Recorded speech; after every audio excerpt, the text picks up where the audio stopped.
One of the two major satellites NOAA uses to track tropical systems is back online tonight after being down for nearly a day. Goes east. Also monitors lightning, ocean temperatures, wildfire smoke, Saharan dust, all things that help forecast the weather and protect people. So what's behind the failure and how could that impact Southeast Louisiana during a hurricane? Karen Neveau went looking for answers.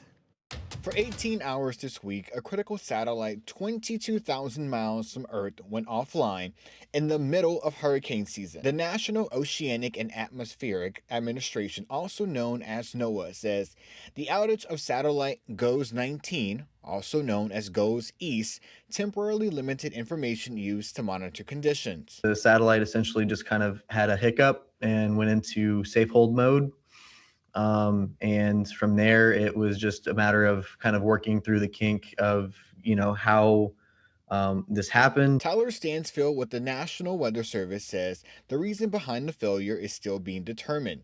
Even though GOES 19 is the primary source for the East Coast, there are still old satellites in orbit that meteorologists can depend on. But WWL Chief Meteorologist Chris Franklin said the outage could have been major if the tropics were active. The GOES West satellite that we had to switch to does not cover the Caribbean nor the Atlantic. However, it does cover the Gulf, so anything close to home we could still see. Although the hiccup is rare, it's not the first. It's usually a communications issue. It's not the satellite that's having the problem. It's how we're getting the data. With GOES 19 being a big resource to monitor storms, I reached out to local parishes to see how they would prepare for a scenario like this if this was to happen during an active weather event. Jefferson Parish leaders say, we're the only parish in Louisiana that has a full-time meteorologist on staff.